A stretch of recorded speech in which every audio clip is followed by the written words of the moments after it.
Hello， Hello，默默，我问你一个问题哦，地球什么时候扬升啊？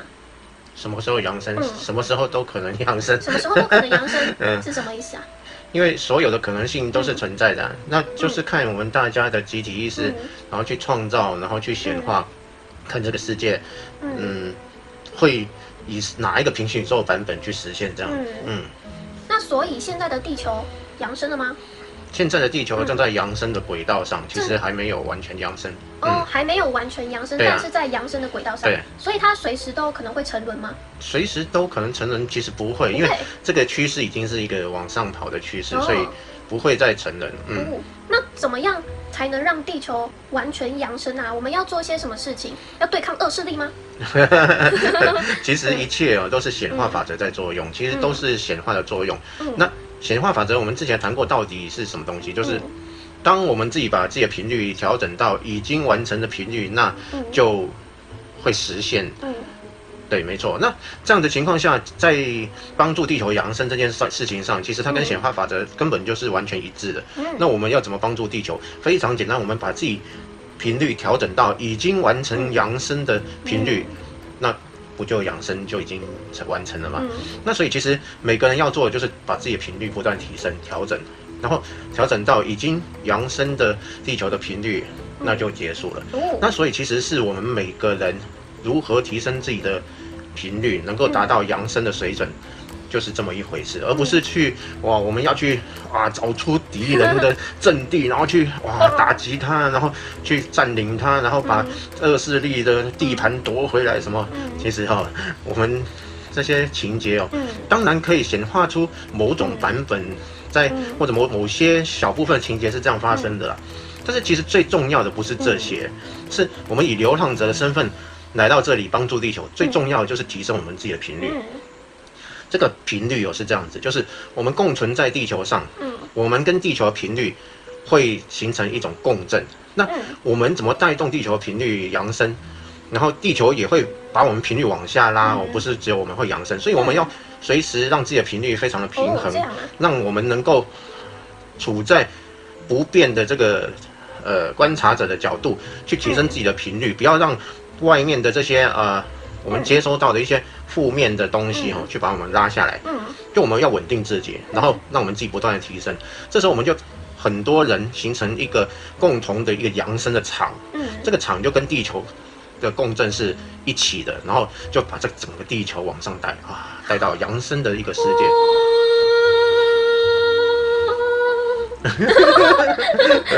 扬升，这个是声好高。扬升就让我想到这个动作。扬升，集体意识这样创造一个系统，这样代表扬升。集体意识在意识里面就可以，其实可以不用那么明显。是啊，对啊。因为不是有说什么，有一些大师会做一些手势啊，那些不知道代表什么，会有什么作用什么的。那是另外一回事了，跟这个不太一样。这样，所以地球是已经确定扬升这个平行宇宙。其实大家看嘛，为什么我们频道会跑出来，然后很多频道也陆陆续续的跑出来，我觉得都很正面的频道，然后一直跑出来。对啊。然后也越来越多人在谈论灵性的话题，越来越多人接触灵性，这一切其实大家都可以感觉到，整个都在一个扬升的轨道上。所以不用担心说会不会又沉沦什么。其实已经在一个很棒的轨道上，只是扬升它不是像我们想象说，看不出什么很大的改变，或者说有什么金融重置啊，什么很大的事件这样，为什么看不到这些人？又没有看到什么事件发生啊？这其实扬升是这样，它是一个慢慢成长到一个点，那个点就会是一个跳跃的点，然后啪跳到下一个阶段，所以。扬升到一个阶段之后，然后到了一个某个点之后，它就会以更快的速度去扬升，就过了某个点。其实现在已经蛮接近某一种点的，所以对呀。那个点那个点是什么时候会？正式接近？什么时候会正式？这个就看大家的情况啊。对呀。是不能讲出来吗？不然就会改变。讲出来其实讲出来就把它限制了。我说快了，就其实没有真正的快慢。如果我说了一个点，比如说2020多少年这样。那大家想说啊，到了那个时候才会扬升，或者到了那时候就会扬升。哦，对，我就把时间限制在那个点了，对啊，何必要限制呢？就是越快越好。对啊，越快越好。对啊，搞不好明年就扬升，那不是最好吗？搞不好明天就扬升，不是最好吗？对呀，睡一觉醒，哎，这是哪里？哦，打开窗户，哇塞，对啊，完全不同。新亚特兰提斯。对啊，所以不要去执着那个点。当你去执着那个点，那个年月，你就会限制在那个范围。你去显化，就把它显化在那个时间。其实不需要去这么做的。对啊，尽快提升自己是最好的。对啊。那如果有人问说啊，地球确定扬升了，但是我还是会看到一些战乱啊、战争啊、饥饿一些社会乱象，那怎么办呢？社会这就代表说，地球正在一个扬升轨道，然后你看到一些不是扬升的情况，这时候就代表我们更加需要付出我们的爱。对，而不是说啊，好惨哦，好郁闷哦，地球怎么长这样子，然后一片混乱，然后战争什么。其实这时候正好就是我们看到了这些负面的、不平等的、不好的，那这时候就正是我们来这边的工作，我们更需要付出我们的爱，用我们的光去照耀这些负面的、不好的，然后让一切都会转向更美好。这样。目前这世界就是二元性世界，有光就有暗，所以有好人就有坏人。那我们已经确定扬升了，那些人是要怎么办？要杀了他们吗？有些人又说，其实杀了他们不用去同情，还是什么不用去怜悯，就是静静的这样子看着就好，因为那是他们的业，他们造了恶业，所以他们本来就该死之类的。讲这些话的人，他的内心还没有达到真正的一个平衡的状态，也就是说，我们是以光跟爱的频率存在在这个世界上，所以我们提供的就是爱，我们提供正面的存有也是用爱来提供，我们看到负面的存有，我们还是用爱来提供。我们就是把我们的频率去跟它共振，让它的频率被我们消融掉，不管它是会有所改变，或者说他已经不适应这种共振频率，然后他就投身到别的世界去都好。那这是一个自然发生的情况，不是今天看到一个负面存有，我就赶紧把枪拿出来，然后对他扫射这样子，然后说死有余辜啊，这种负面存。那这样我们这种嗔恨心跟负面存有，你到底有多大的差别？对啊，不是一样吗？我们根本就没有用爱来感染这个地球，重要的是那个光跟爱高的振动频率，而不是那种单纯以两边各持己见，你认为应该怎样，我认为应该怎样，然后两边对打，打赢的那个就是赢家，赢家就是对的，赢家永远是对的，因为他赢了嘛。那这种社会其实跟原来地球的社会一模一样，并没有提升啊。对啊，只是反过来而已啊，不是？反过来一样啊，就是差不多啊。对啊，没错，就不是那些可能不适合扬升的地球的灵魂，它自然就会到其他的平行宇宙，不管以什么样的方式。那些都是自然的，而不是你说我今天看到老人院的老人反正迟早都会死嘛，所以我就拿一把 AK， 然后跑进老人院，的把他们全部扫射死，然后就说反正他们迟早都会死啊，那早点让他们死这样子。对啊，这种行为怎么会是一个有爱的？对啊，有些人会说光明外星人。他们就会去消灭那些负面存有等等之类的，可能杀死他们或是怎样。那说这些是光明存有，那都是高维度的外星人。不管是投生来的还是本来就是高维度外星人，说这些是高维度外星人，其实高维度外星人不一定是正面的，对不对？所谓高维度外星人，如果是以爱存在的这种维度以上的外星人，他怎么可能会来直接去消灭什么不一样的种族，或者把他们赶出去，然后做一些这些动作？那这样子跟负面的存有不是其实一样嘛？它的维度其实就没有那么高啊。是吗？你不是说那个高维度有正面跟负面？高维度有正面跟负面，是在某一个程度的维度有正面跟负面，再高也没有负面。再高就没有负面。对，它在某一个维度的情况下，那个维度是可以以比较快的振动频率，但是又维持住负面的想法的。对，那这样子是有这样的一个就是比人类再高的维度，就是天人，外星人都是天人嘛。对啊，像外星人不一定都是天人，但是有很多的外星人，他的维度已经是天人的这种等级。所以天人有分善跟恶啦，他们二元性比较分明，这样。就善就极善，恶就极恶这样。没错。那所以那些虫虫是负面的天人嘛？没错，他们是属于负面的天人。所以没有办法就是让他们提升吗？用爱去对待他们，他们不会提升吗？这个讲到共振的问题，就是你共振比他强的话，但是他如果没有被消融的话，他就是转移，就是到了另外一个世界去。但是如果他被消融的话，他就会下辈子就可能投生成正面的天人之类的，或者人类，或者就是投生成善恶参半的这样人，很有可能会变成人。如果你用爱感染他，然后他被你影响了，然后他下一次投生可能就会变成人类，就是也有善也有恶这样。会是这样的情况。所以他们是可以感染的。可以，其实万物都这种频率都可以互相影响的。所以他们有可能在这一世本来是虫虫，但是他被爱感染而变成一个正面虫虫。不会变正面虫虫，它会很快的再转世，然后就变成另外一种存在。因为虫虫这种存在，它就是负面的，它不会是一个正面的虫虫所以要等它再转世。对啊，对。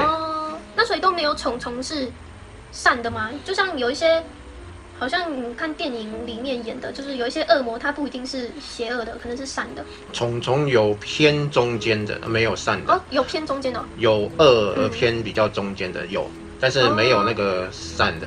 恶比较偏中间的，他下一辈子投生可能就投生在这种善恶参半的世界，他已经有一些转变，然后转变成不是那么偏恶的那一边。这种有。那其实善恶只是一种信念，对于我们来说，爱与光是善的，那对于他们来说，可能就是仇恨、恐惧是善的。那其实这只是一种信念嘛，什么是好，什么是坏？对啊。对他们来说，人们的恐惧就是好啊，人们的仇恨就是好啊，人们的负面对他们来说就是好啊，因为人们越是恐惧，他们就越吸收那个恐惧能量，就越得到滋养。那在这种情况下，对他来说当然就是好事。所以好跟坏、善跟恶，其实只是每一个人去看待事情的一个方式。那他们看待事情的方式就是恐惧对他们来说是好的。对啊，所以对他们来说善就是恐惧、仇恨，对他们来说是善的。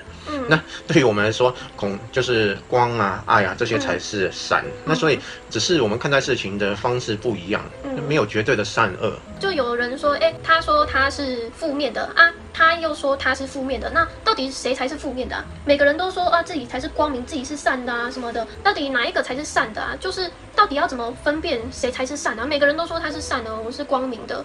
其实这个没有一种所谓真正的什么叫做标准，但是唯一可以去说明的就是，当我们的意识是越来越扩展的，还是越来越紧缩狭窄的，就是有这两个方向。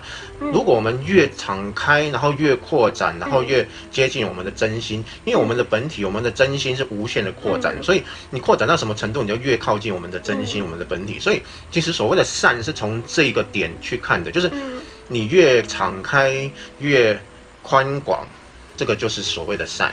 这种善不是那种好事坏事，那种很意识形态的所谓善恶，而是真正越来越接近我们越宽广的本体，这个就是善。最好就是我保持在观察着，非善非恶，非恶这种情况完全打开，完全敞开，一下子就达到完全无限的一个情况，就是至善。可是我们不是有一部影片说，有人说我不是善，我也不是恶哦。真正的善是在那个轴心，而不是在我是善呢还是恶啊，然后在那边摆荡。非善非恶就是一种意识形态。我们刚刚讲的完全不是信念的东西，我们讲的是意识的扩张。所以你说的是开悟的状态？没错，至善就是开悟的状态，就是完全打开自己，没有解释的当下，那个就是一个至善。就不会说我看不出来他是善，我看不出来他是恶，我非善也非恶，不会有这些信念。不会有这些信念。对。我们局限在我们刚刚讲说，越局限的信念就是恶。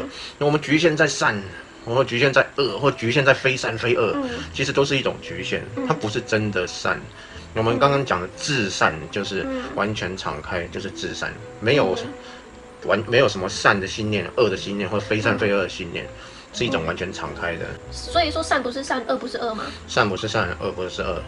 你说的是？我说的是越接近敞开的就是善，因为我们刚刚讲到，即使是有意识的、有信念的光跟爱，它也是一种敞开的状态，它绝对不是一种紧缩的状态。像仇恨、恐惧，这些都是非常紧缩的状态。只要是紧缩就是恶，敞开就是善。你可不可以举个例子啊？我说我是善，然后我并且要求你也跟我一模一样，因为我觉得我是善的，我就会说你为什么不做一些善的？然后你应该怎样怎样怎样怎样怎样怎样，你应该怎样怎样，你就把对方规范在一个狭窄的范围。但是这个就是不是真的善。那另外一个不同是，我完全接纳你，完全允许你，你说什么那是你的选择，我都觉得是一件很棒的事情。因为在这个故事里面，如何选择都是可以的。我只是把我敞开来对你，然后不管你做什么讲什么，我都觉得那是你的一个过程。我希望你也跟我一样很敞开，很舒服。我面对你的时候，我是舒服的，我是敞开的。但是你面对我的时候，你认为我做的不对，所以你的心是揪在一起的。你会觉得啊，你怎么这样子啊？你这样不应该啊！你这样是负面存有，你是邪恶势力啊！你是邪恶势力，你是负面集团派来的。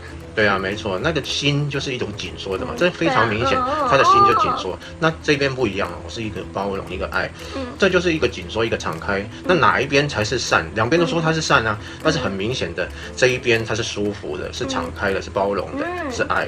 那这一边就不是，他只是把他的观念、他的意识去绑架别人，只是这样子而已啊。所以他的心是紧缩的。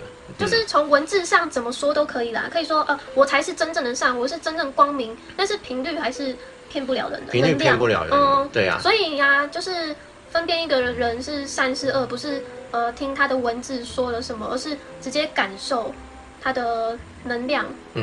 那会不会有一种情况，就是他就是这个人就是很敞开很包容，但是有别人就觉得你说什么感受能量，我就觉得你能量不好，我接近你我就觉得很不舒服。那你还敢说你是光明什么？这有什么问题呢？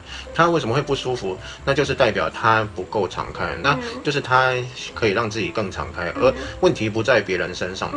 如果我们走在街上，然后看到一大群人，然后我们看到绝大部分人，我们都不顺眼，都不舒服，那就是我们的问题，不是那一群人的问题。当然是这样子啊。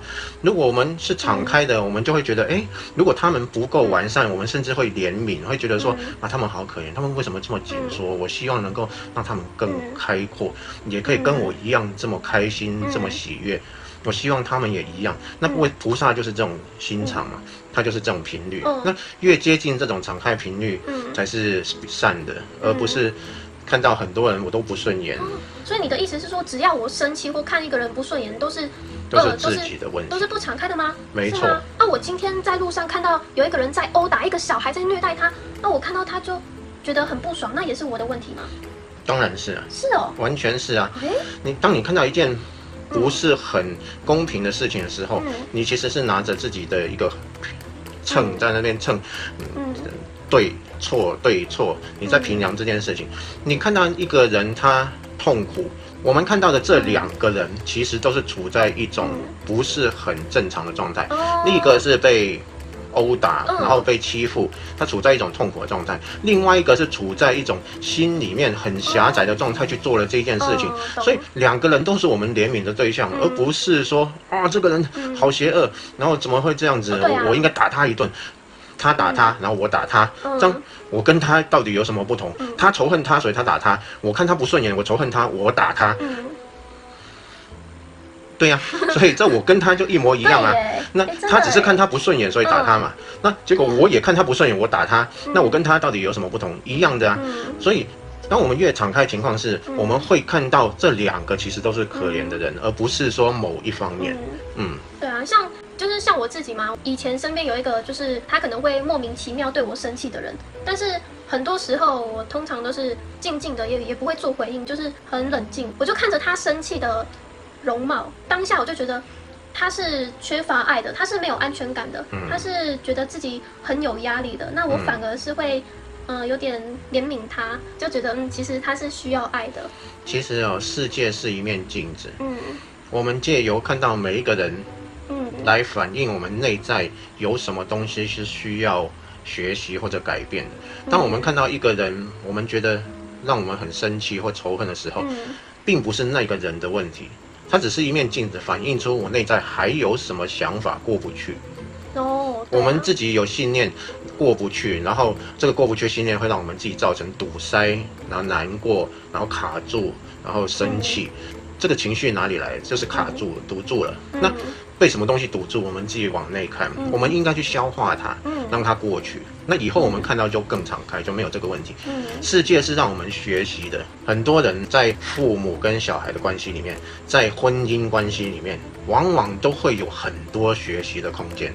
这些学习的空间，并不是让我们来逃离或者抵抗或者做出一些反应，而是让我们看到说，我们内在还有什么地方是过不去的。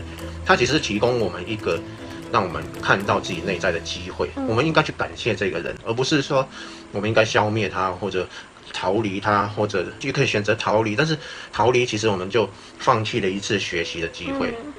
那要怎么面对，怎么做啊？那我遇到一件我认为负面的事情，那我要怎么办？去爱吗？其实我们如果用狭隘的观念，或者我们用比较粗浅的想法去想说，我只要转念就好了，转念就好，转念就好。其实这个非常慢，就是我要转到什么时候？我每遇到一个念头我要转念，每遇到一个念头我要转念，然后转发现转也转不完，转得好累哦，精疲力竭，怎么转也转不完。我到底有多少功课要修啊？我来这里到底要学多久？学10辈子也转不完，然后一直卡住。你到底要怎样？非常简单，就是我们说不解释。当你不解释的时候，它就过去了。不解释就过去了。所以，当我们自己能够用观察者的角度去看的时候，其实这只是一个流动的现象。现象在那里跑，我只是看着，我没有去解释它的时候，它就过去了。我一解释它，你怎么这样呢？就卡住了。当我观察着它只是来来去去的现象，我们要学习的是这个，我们要赶快达成的是自己能用比较具有观察者的角度去看事情，即使还没有开悟，也要让自己去以比较超然的，像玩家一样的态度去看世界。我们觉得很棒的时候，我们甚至可以离开这观察者，跳进去玩，去享受。不管是美食也好，什么都好，你可以去享受它。但是当我们遇到一些自己觉得不舒服的地方的时候，我们更需要保持观察者的角度，让它过去。其实很多事情是这样子，在显化法则里面，我们在业的法则里面，为什么我们会一直重复遇到同一件事？轮回为什么一直发生？就是我们不让它过去。我们只要一次不让它过去，它又会存回我们的内心、我们的潜意识、我们的第8意识、我们的阿卡西记录。下次它又会跑出来，又过不去。跑出来又遇到一次，又存回去。那越存就越多，又越卡。那其实我们只要放它走，让它过去，过去了。一次过去，下次再跑出来的时候就比较少了，就没那么严重了。那第3次，越来越淡了。再一次，没了，完全都是通的了。我们就对一个现象完全消化掉了。这个才是真的善的。那让它过去就是不解释嘛，我都不要说话，但是我有感觉怎么办？感觉不是感觉，只是我们看到的对象。当我们不把那个感觉抓住的时候，那个感觉就会过去了。过去了，下次那感觉就会比较轻松，就没那么严重。那一次比一次淡，那最后就不会有这种感觉。那有没有除了不解释的其他方法或是系统解决这件事情？很慢，都很慢，都很慢哦。唯一的方式最快的就是不解释。唯一最快就是不解释。对呀。其实为什么佛陀说佛法是离苦得乐最好的方式，就是因为其实它是最快速解决所有问题的方法。那当我们没有卡住，我们处在一种很轻松的状态，很喜悦的状态，我们的频率就越来越轻松，越来越喜悦。那我们这个频率就散发到整个世界，那这就是一种善了。这才是真的善，就是我无时无刻都保持在爱跟善的情况，然后把这频率散发到大家。对啊，不解释就是最快、最直接的、最简单的方式啊。对啊。那有一些，就像有一些书啊，他都会说如何不要生气啊，不容易生气啊，等等等，他就会教你一些方法啊，什么什么的。但是这些方法其实都没有比不解释还来得快。当然是这样，而且这些方法，有时候它是一种伪装，就是你把自己假装成是一个另外一个样子。对。你会觉得说，书叫我这样子，我就变成这样的人，然后你就在表面上真的变成一个这样的人。对。但是其实你潜意识并没有消化掉，没有改变。反而你会更难察觉，你会一直包装，然后一直伪装，你会觉得说，哇，我好善良，我好棒，我好正面，其实并没有那么正面，那很多东西有被你压在潜意识底下。我们不是要让这些东西被压进去，那是会造成很难消化的情况。对啊。相反的，每一次我们不开心的时候，我们就直接融入那个不开心，直接面对那个不开心，让它浮现。然后让你用观察者让它过去，对啊，不要让它压在里面。不是包装啊，书叫我要做一个很和善、很平静、很正面的人，那如何正面？如何表现？先微笑，先微笑，然后再来怎样，然后把你像包装成一个什么东西这样子，像偶像一般的存在，就偶像，好多偶像都感觉好快乐，我都好像没有什么负面想法什么的，就好像小天使一样。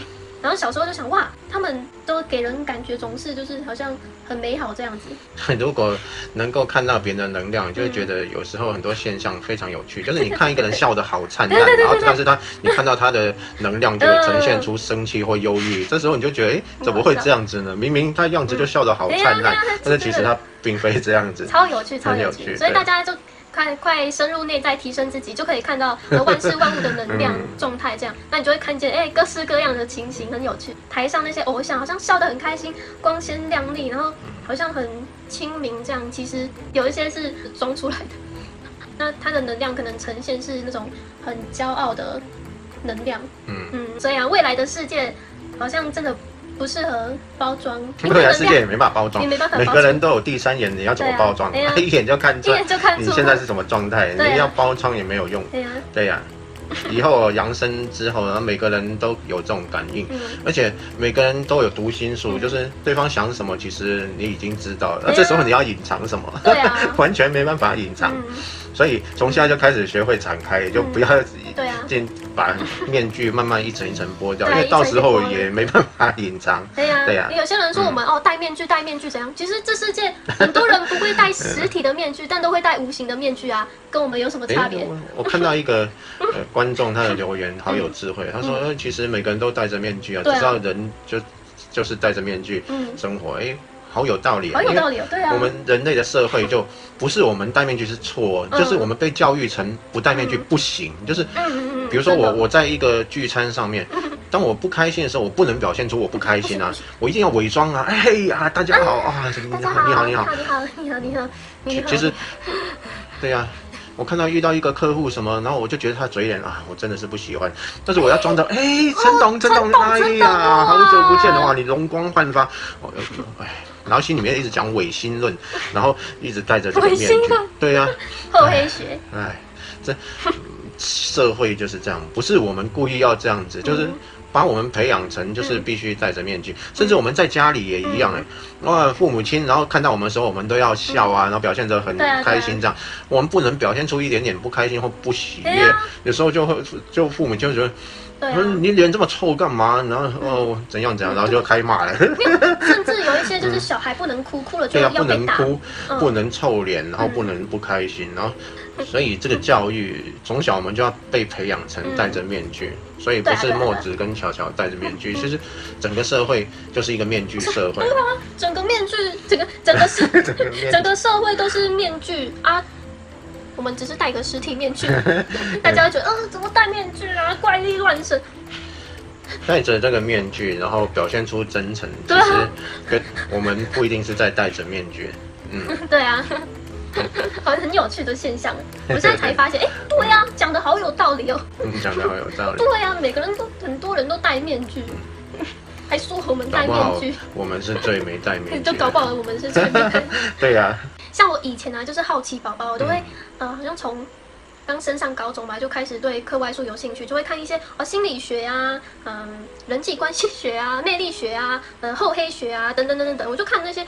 因为我什么都不懂嘛，就是一个新生，我就研究，后来我就发现，很多书都有共通点，那有些可能这本书跟这本书是讲的有冲突，就让我觉得不知道要相信哪一个有些就会教你说要放下不用努力要很轻松自在自然的怎样显化吸引啊什么的啊，还有那个成功学啊，有些书就要教你，要很积极啊，像哈佛大学那些学生一样，然后要很拼命啊。你看那些学生可能每天只睡2-3个小时，早上4点就要起床读书了，好就很认真。他们为什么能成功？就是因为他们努力。还有像厚黑学，他就会教你如何攻略对方的心啊，让对方信任你。对啊，可能有某一些方式，但很多书我都没有看到最后，他就只是翻大概了解这样，也没有很有兴趣。那不管是从努力到放下一切的，其实我都有尝试过。就高中就很好奇宝宝，就什么事情都尝试，就觉得好新鲜，好好玩这样。而且高中的时候，我就自己在想一件事情了。那好像这件事情是书里我没有看过的，也没有人告诉我的。我想的一件事情就是，我在想啊，这世界会不会有那一种一眼就能看穿对方的人，看透对方的人？就是即使我表面在演得再好，我是一个很专业的演员，那我可能不管怎么样包装我自己，最终对方一眼就能看穿我是一个怎么样的人，然后我背后的动机是什么，那我的出发点是什么，我的信念是什么，等等等等等。最后我的答案是，我觉得这世界上真的有这种人存在。结果我就把墨子显化出来，把墨子显化出来。幸好我不太会。伪装，对啊，就是好神奇哦，真的是这样子。后来才知道，高中的时候不知道什么是能量，什么灵性不知道，那后来就知道哦，原来整个宇宙什么的其实就是能量变化，对，能量变化出来的。这有点像那个骇客任务，最后他体会到，看穿一切好像都是一些数据在那里跑。